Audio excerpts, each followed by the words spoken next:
computacional que él utilizó en el backend. Perfecto. Esto es un ejemplo de una rúbrica. También intentamos que esa rúbrica sea de un lenguaje que el estudiante pueda entender, porque teníamos también el inconveniente que al principio pensamos crear unas rúbricas muy técnicas, pese a que las cosas se tienen que llamar por su nombre y la ciencia así nos exige, pero también teníamos que pensar que esta rúbrica debe servir tanto para un estudiante de primer semestre como para semestres avanzados. El de primer semestre pues irá adaptando a cada uno de estos temas, pero la rúbrica está creada en términos muy sencillos. ¿Qué encontramos como conclusiones? La primera conclusión, la herramienta Google Classroom ofrece la integración con toda la suite Google. Esto le permite al estudiante tener un control de sus tareas a través de las herramientas que tiene Google y a través de sus dispositivos inteligentes, pues el estudiante fácilmente puede saber cuando le toca una tarea y demás. Lo siguiente, la utilización de GitLab como gestor es una herramienta supremamente fuerte, una herramienta que a nivel comercial o a nivel del mercado se está utilizando mucho. Entonces el estudiante adquiere también unas competencias en la utilización de estas herramientas. A medida que él avanza en el curso, se van viendo cosas, aspectos más avanzados de la utilización de este servidor, hasta llegar al punto de un despliegue continuo en los cursos de programación web o cursos más arriba. Y lo siguiente, el modelo de rúbrica ofrecido evalúa al estudiante en 5 aspectos. El porcentaje varía según el profesor, varía según el curso. Quisimos plantear un modelo matemático que fuera flexible para que el profesor no sintiese que se le está obligando a que él evalúe de esta forma. Simplemente es una estrategia que ha sido muy útil y sobre todo se puede evaluar y atacar los problemas de la rúbrica como tal. Como trabajos futuros, esperamos automatizar estas rúbricas, sobre todo para analizar cuáles son los aspectos que llevan a un estudiante, por ejemplo, a perder un curso, a qué aspectos hay que darle relevancia en los temas. Habrán temas que, dependiendo de su complejidad, pues el profesor tendrá que darle más tiempo, porque nuestra rúbrica, a través de los indicadores que el profesor coloca, pues podemos identificar si ese tema puntualmente evaluado en ese punto tiene una fortaleza o una debilidad como tal. Muchísimas gracias por la atención y quedo atento a sus preguntas. Muchísimas gracias a usted por su intervención y por sus aportes. En estos momentos, pues, abrimos el espacio para que realicen las preguntas a través del chat. Estamos atentos.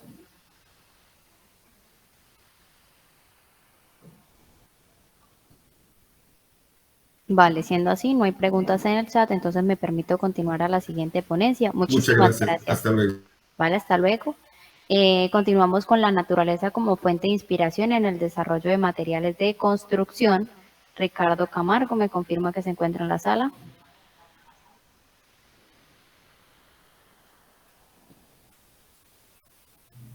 Te confirmo. Vale, perfecto.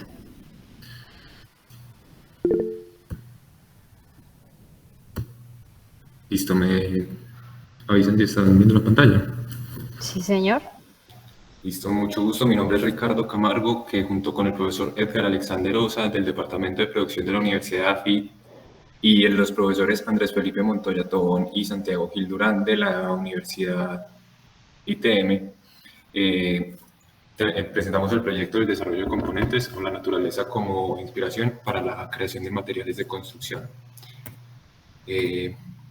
Para empezar, nuestro propósito es cómo comprender cuál es el alcance utilizando una referenciación de proyectos que existen en este momento en el mundo en aplicaciones de la impresión 3D para el cemento y el concreto y sus aplicaciones. Esto pues con el objetivo de buscar maneras de utilizar esta tecnología en el sector de la construcción, inspirándonos en la naturaleza, buscando elementos que podamos tomar de la misma para poder crear crear estructuras y productos que que sigan algunas de esas características aprovechándolas como de inspiración. Actualmente el proceso de impresión 3D en concreto tiene pues como unas limitaciones. Una de las principales es la capacidad de la impresión en voladizo.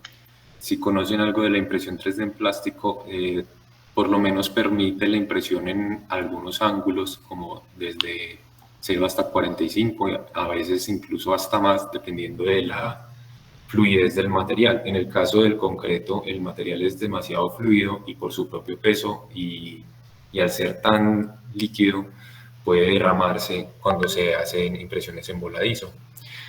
Otra limitación es que no puede crear estructuras de soporte para poder precisamente generar estructuras en el aire, y aunque se ha visto en algunos casos que se utilizan otro tipo de materiales para lograrlo, como veremos más adelante.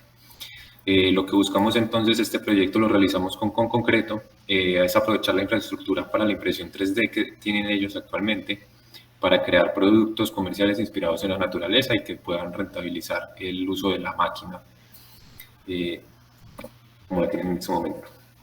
Para empezar entonces una revisión del estado del arte, tenemos el proyecto Triple S por Sri en Tailandia, que las siglas Triple S vienen de estructura, superficie y refugio en inglés.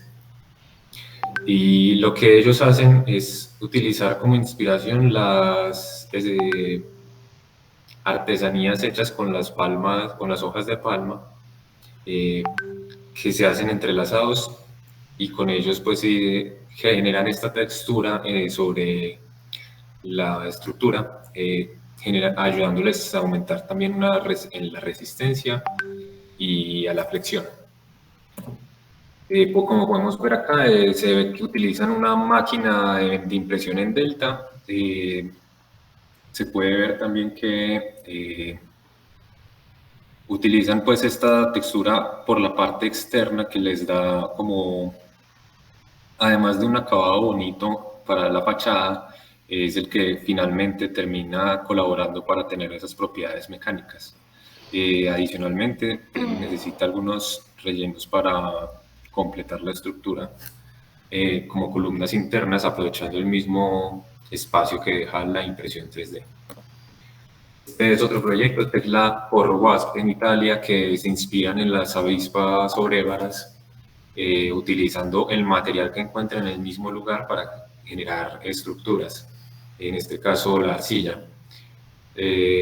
Como podemos ver, la avispa pues se encuentra la arcilla en el mismo lugar y genera sus nidos con estas formas, lo cual utilizan de inspiración para crear las estructuras de Wasp.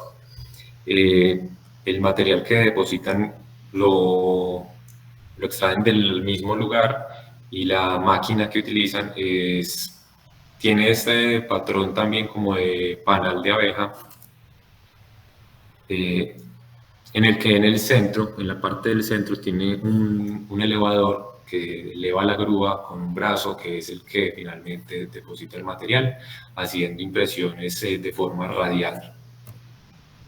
Y este otro proyecto, que es el Protozoo por Burinka de República Checa, que es una estructura inspirada en los protozoos, también tiene una estructura, pues una fachada interesante con una textura similar a la que podría tener el protozoo. Desde una vista aérea tiene la misma forma del protozoo, todo pues tratando de entrar en el ambiente acuático en el que está ubicado el proyecto.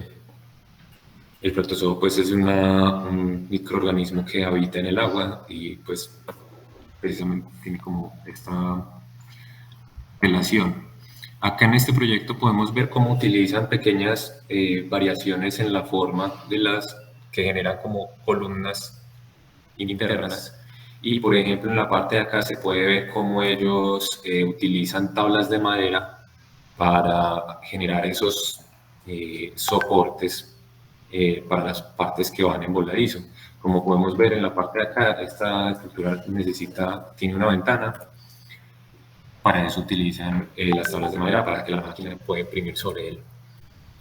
Entre otras exploraciones, miramos la forma como las células en la piel generan estructuras también y generan una forma muy particular en la que se llama el escutoide, que es una transición entre una forma pentagonal hacia una forma hexagonal, pero que tiene la propiedad que entre ellas pueden entrelazarse y generar funcionando como bloques para hacer estructuras más complejas. Son básicamente prismas, pero con una transición que se ve bastante en la naturaleza. Ya como algunas otras fuentes de inspiración tenemos principalmente los árboles. Hemos revisado los cortes transversales del árbol y el de la palma, que la palma, por ejemplo, su forma de crecimiento es que las células se elongan generando unos pequeños tubos en su tallo. Otras estructuras como el de las burbujas, que como podemos ver, al unirse buscan como el estado de equilibrio en el que puedan soportar su estructura de mejor manera. Por eso es que se forman estos patrones hexagonales o lo que se conoce como el Voronoi, que es muy común en la naturaleza. Cuando se juntan tres burbujas se nota el ángulo de 120 grados, pero cuando se junta una cuarta se puede ver cómo se dividen las aristas para empezar a formar la estructura hexagonal. Vemos este mismo patrón en los tallos de otras plantas, como las flores. Por ejemplo, en el girasol se puede ver cómo las estructuras celulares forman el patrón Voronoi al hacer un corte, similar también a lo que se encuentra en la piel. Otra fuente de inspiración es la samauma o la ceiba. Está originaria de acá, de Sudamérica. Es una planta prehistórica que tiene la capacidad de resistir grandes golpes, en especial pues pensando en los animales gigantes que vivían en estas eras. Tienen como característica las raíces que forman estos piedeamigos, generándole pues mejor estructura y soporte para recibir golpes. Otras fuentes de inspiración también fueron los corales, que veremos más adelante cómo se llevan a un producto. A partir de ellos entonces empezamos a explorar algunas modelaciones de estas estructuras llevadas a la impresión, por ejemplo acá para generar muros que se impriman de forma horizontal y que una vez esté culminada su impresión se puedan levantar para generar fachadas con formas atractivas. Vemos cómo podemos también cómo simular este proceso de impresión con el plástico para revisar cómo es el comportamiento, así sea pues un material distinto. Vemos por ejemplo acá el escutoide apilado, generando estructuras utilizándolo como bloques.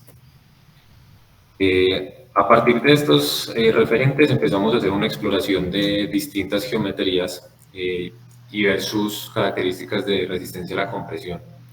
Empezamos como una forma de base, el cilindro, que es como la geometría por excelencia estructural, que puede soportar cargas de compresión. Luego empezamos a implementar columnas similares a las que veíamos en las palmas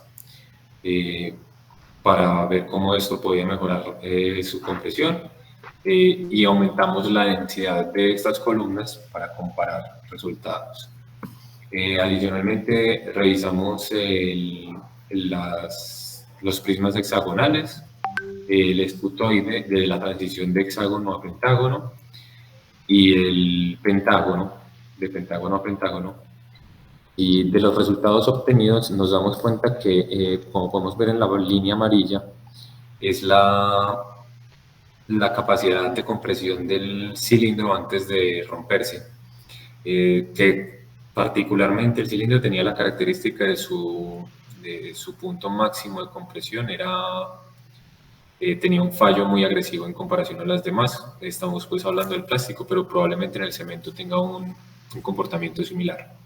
Pero vemos también que, por ejemplo, los prismas tuvieron comportamientos muy similares, pero fueron de menor rendimiento que el cilindro. Y el cilindro de 8 columnas y el de 16 columnas fueron los que mejores propiedades tuvieron. En este caso podemos ver que se puede duplicar la capacidad de carga en comparación entre el cilindro hasta el cilindro de 16 columnas. Llevamos entonces los resultados de esto ya a una aplicación de creación de producto para la impresión, en este caso en muros. Vemos, pues también se planea a futuro hacer algunas pruebas de compresión en estos muros para ver cómo se comportaría y qué beneficios les traería estas modificaciones en su diseño. Y también inspirados en la ceiba, agregar como columnas o, bueno, pie de amigos, soportes en las bases del muro que podrían generar más estructura, pero a la vez vayan haciendo una transición hacia una pared más sencilla para así lograr que se ahorre material, pero se aumenten las propiedades mecánicas. De esta manera también empezamos a explorar como distintas densidades o variaciones en la forma para analizar cuáles son las que mejores propiedades puedan obtenerse y que se puedan implementar. Entonces, a partir de todo esto, concluimos que las pruebas realizadas con plástico podemos comprobar las ventajas que estas geometrías que están basadas en la naturaleza pueden aportarle a aumentar las propiedades mecánicas de estructuras. También que después de estos ensayos de impresión de una de estas geometrías en concreto que se realizó en la impresora 3D, no se tuvo como ventaja que durante su proceso de impresión tenía mayor estabilidad. Entonces, si este proceso se hiciera con estas geometrías en un espacio con un terreno irregular, tendría más probabilidades de tener éxito para completar la impresión y no necesitaría de muy rigurosas condiciones en el terreno para poderlas construir.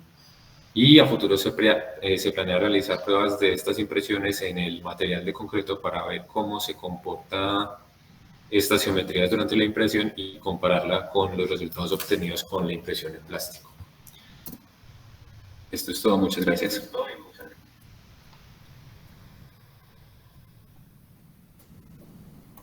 Vale, muchísimas gracias a usted. En estos momentos, pues, le permitimos el espacio de las preguntas. Recuerden a los participantes hacer preguntas a las ponencias y se formulan a través del chat. Quedamos atentos. ¿Alguna pregunta?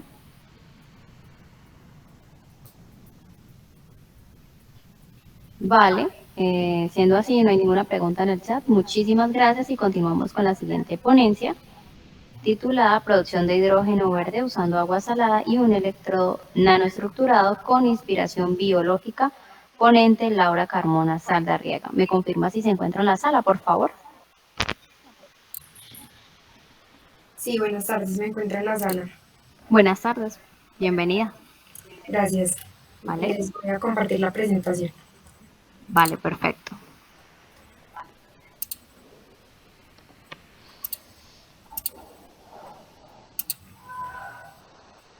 Bueno, buenas tardes para todos.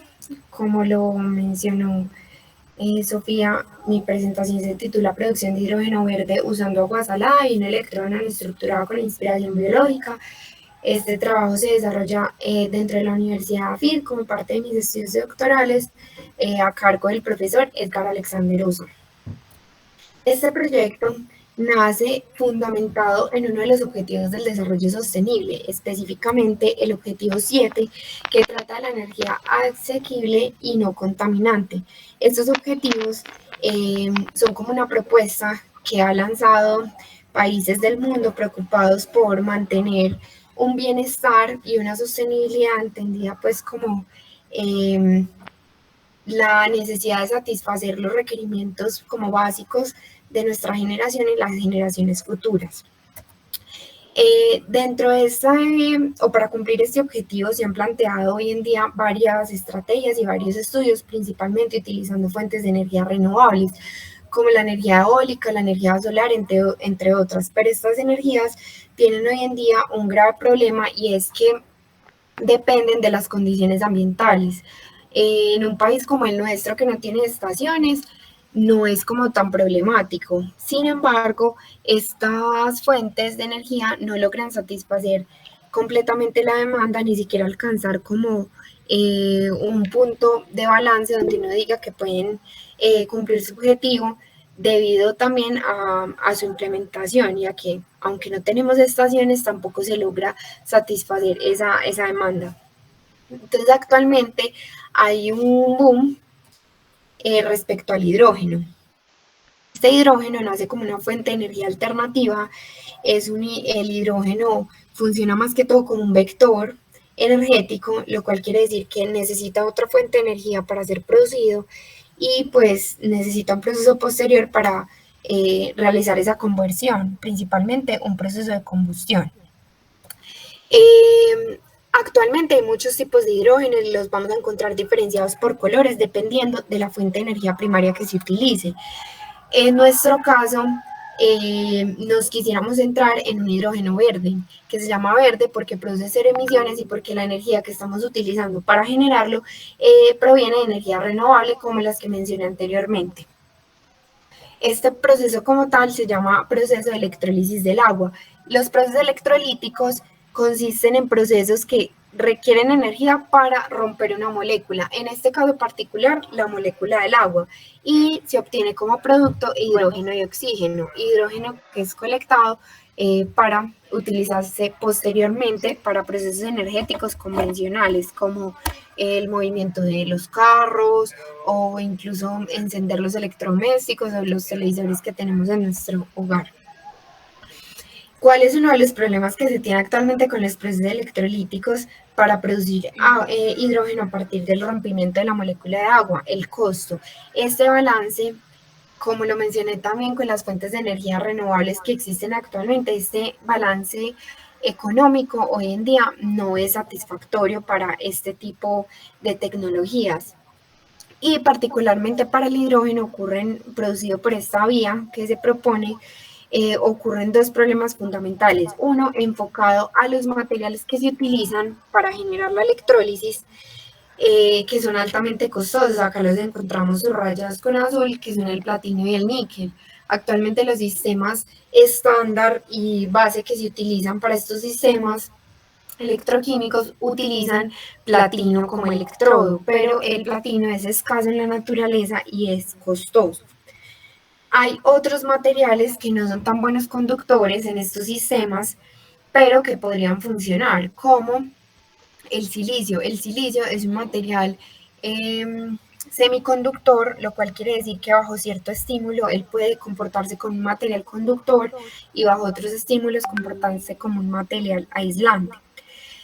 Cabe anotar que ese balance energético dentro de la celda electrolítica requiere un potencial específico para que se dé el rompimiento de la molécula, para el cual materiales como el platino y el níquel lo satisfacen, pero materiales como el silicio no, se encuentran por debajo del potencial necesario. Entonces, se requieren realizar otras estrategias para lograr utilizar este tipo de materiales que son más baratos y abundantes, que no cumplen por sí solitos como con ese estándar de energía. Se requiere hacer otros procesos para lograr llegar al cumplimiento energético y lograr obtener el hidrógeno. Otro de los inconvenientes es basado en el electrolito.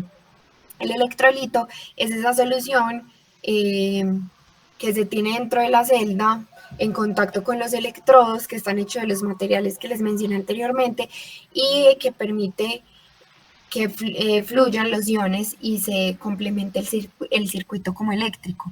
Los electrolitos que se utilizan actualmente en estos sistemas son básicos. Utilizar este tipo de materiales tiene varias implicaciones que también afectan finalmente ese balance económico, y es que medioambientalmente no es muy compatible el tema, debido a que son materiales que no pueden ser descartados en aguas comunes, sino que requieren también un tratamiento y hacen que la corrosión o los daños sobre los electrodos sean más constantes. Pero nosotros tenemos un electrolito abundante en la naturaleza, que es el agua salada o el agua particularmente acá de mar. Esta no es muy usada para sistemas electroquímicos para producción de hidrógeno, principalmente porque los rendimientos no son muy altos, pero podría usarse en este sentido, logrando obtener como o jugar con las otras variables que se tienen dentro del sistema para obtener una buena eficiencia final. Como les mencioné anteriormente, el silicio por sí solo, que es uno de los materiales más abundantes en la naturaleza, no logra satisfacer esa demanda energética inicial.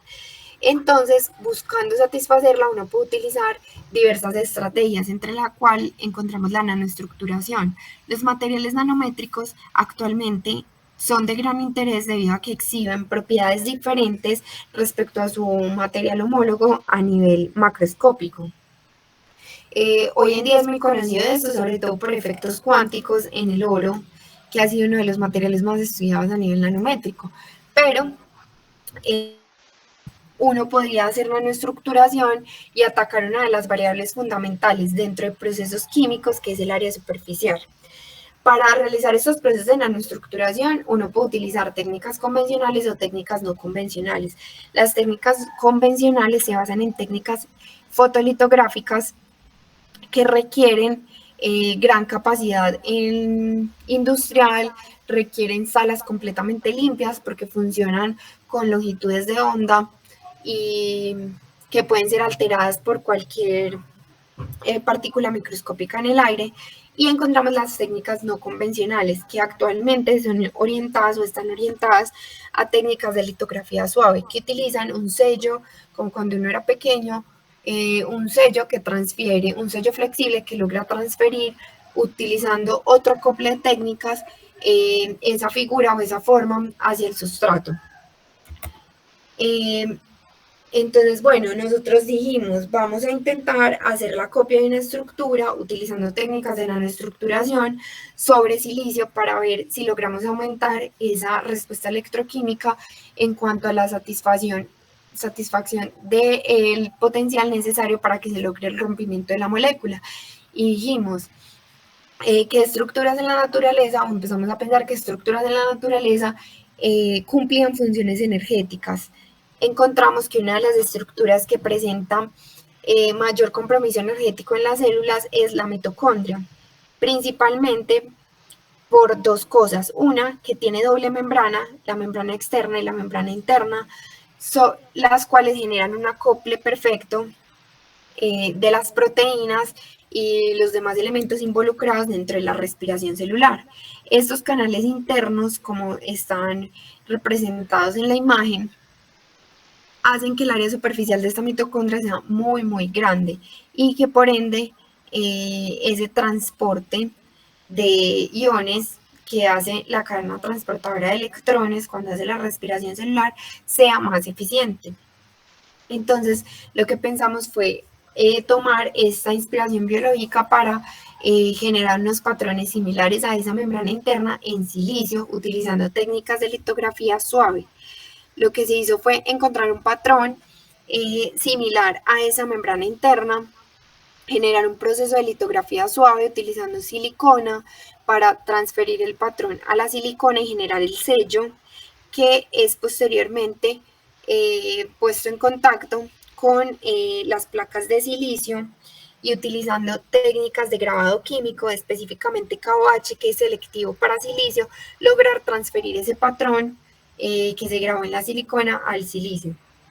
Este material fue evaluado por AFM para observar si efectivamente se habían logrado transferir los patrones, y acá observamos el silicio sin tratamiento y el silicio nanoestructurado, que efectivamente genera unos canales o tiene unos canales similares a la membrana interna mitocondrial. Este silicio nanoestructurado fue entonces utilizado como electrodo de trabajo en un sistema electroquímico común y estándar, donde se tenía un electrodo de platino que servía como electrodo de conteo, el electrodo de trabajo, que es el silicio nanoestructurado, y un electrodo de referencia de hidrógeno. El electrolito utilizado fue solución salina, específicamente cloruro de sodio a 37 gramos por litro, para intentar simular el agua de mar. Cabe anotar, perdón, que esta es una de las sales más abundantes en el agua de mar convencional. El agua de mar tiene otras sales, pero para evitar como el ruido se decidió empezar a trabajar con esta, que es la más abundante. Acá encontramos o vemos en la respuesta electroquímica, esta curva es un voltammograma. Encontramos dos zonas que están divididas por la parte oxidativa y la parte reductiva. La parte reductiva es la que nos interesa porque finalmente esa reacción de división del agua, lo que se reduce es el hidrógeno que se produce. Vemos en naranjado cuando se utiliza el electrón nanoestructurado y en azul cuando utilizo el silicio sin nanoestructurar. Estos picos que aparecen entre -1 y -2 son efectivamente picos que corresponden a hidrógeno. Pues anteriormente se había realizado un ensayo con ácido sulfúrico para evitar el ruido de otros átomos que podrían estarse reduciendo cuando se cambiaba a cloruro de sodio, y nos dimos cuenta que efectivamente el potencial de reducción para este sistema estaba aproximadamente cercano a -1.4 voltios, que correspondería a este acá. La corriente aproximada que se encontró para este sistema fue de 3 microamperios, lo cual es bajo, pero es comparable con muchos estudios que utilizan materiales conductores. ¿En qué etapa vamos? Vamos en una etapa de optimización, donde lo que se está buscando es mirar si hay una concentración adecuada del electrolito que permita aumentar esa respuesta electroquímica, y también cómo se afecta esa nanoestructuración. Es decir, si tengo más canales o la densidad de canales está mayor, efectivamente encuentro una mayor respuesta, o cómo es esa respuesta respecto a esa cantidad de canales que se tienen.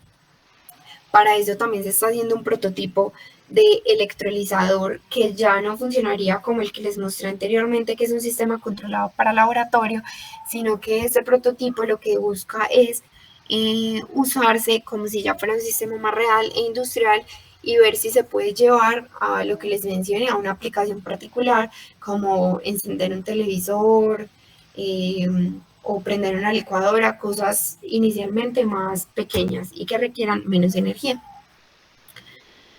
Bueno, ese es mi trabajo. Quedo atenta si tienen alguna duda.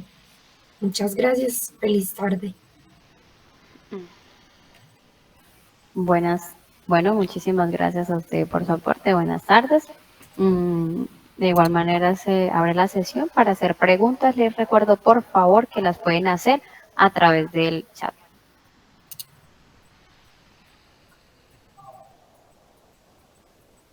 Vale, siendo así que no hay ninguna pregunta, entonces me permito continuar con las ponencias. Muchísimas gracias. A usted, hasta luego. Hasta luego. La siguiente ponencia, modelo de predicción de producción de panela utilizando aprendizaje automático. Me confirman, por favor, que se encuentra en la sala Laura, Diana Marcela Rodríguez Arciniegas. Laura, ¿tienes la mano levantada? Qué pena. Vale, no pasa nada. Siguiente ponencia, la teoría de las situaciones didácticas aplicadas a la enseñanza de la ingeniería eléctrica, revisión del estado del arte, Diego Fernando Mota Nieto. Por favor, me confirma si se encuentra en la sala.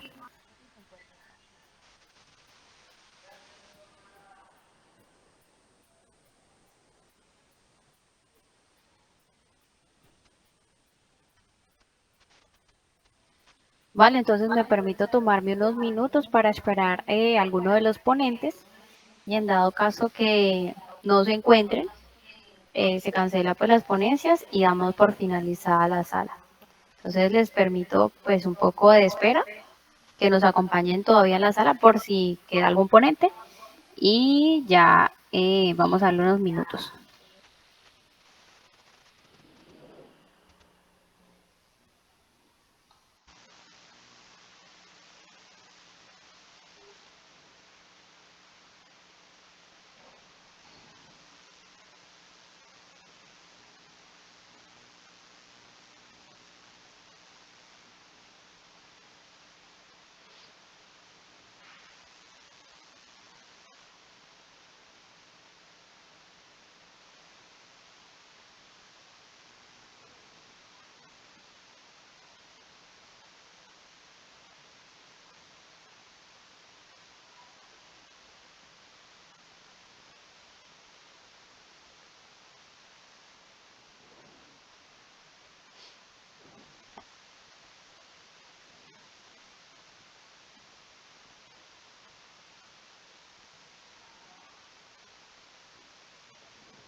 Los que están aquí presentes, les recuerdo que en el chat está el link de asistencia por si desean registrarse.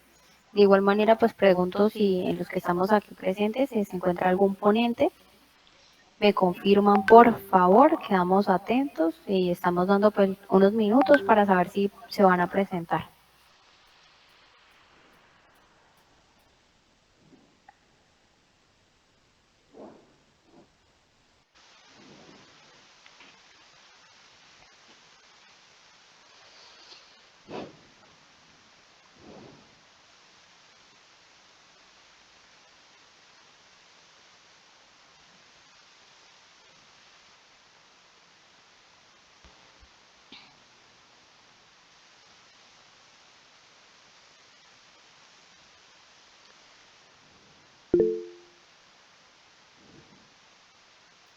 Vale, por supuesto, ya paso el link.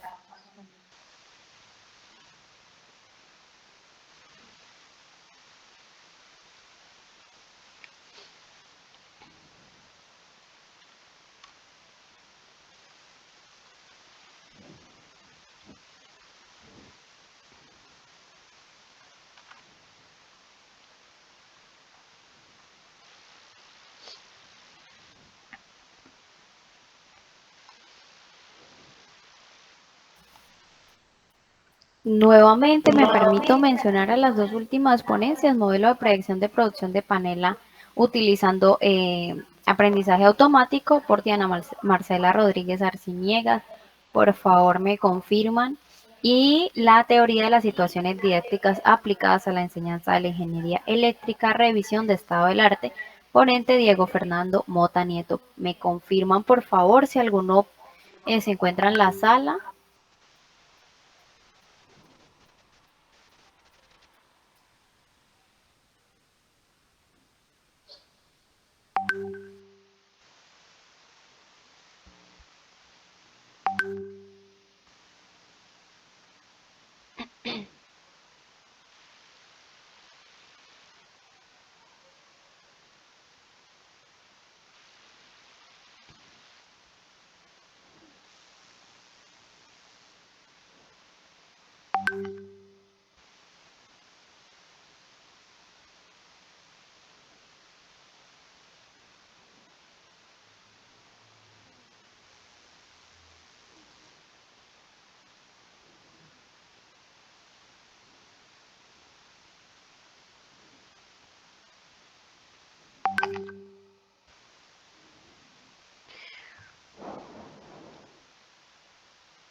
Ofrecemos excusas pues por el momento que les estamos pidiendo. Seguimos pues a la espera de pronto de algún ponente, en este caso de quienes se presentan un poco más tardecito. Entonces, pues les agradecemos mucho la espera, su participación y que se encuentren activos en nuestra novena semana de Ciencia, Tecnología e Innovación y en nuestro sexto encuentro interinstitucional de semilleros. Muchísimas gracias. Entonces, por favor, otro poco les permitimos que esperen y ya pues, en dado caso, hacemos la finalización pues de la sala.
Bueno, siendo las 5:29 de la tarde, teniendo en cuenta que las últimas dos ponencias pues no están presentes en la sala, entonces damos por finalizada.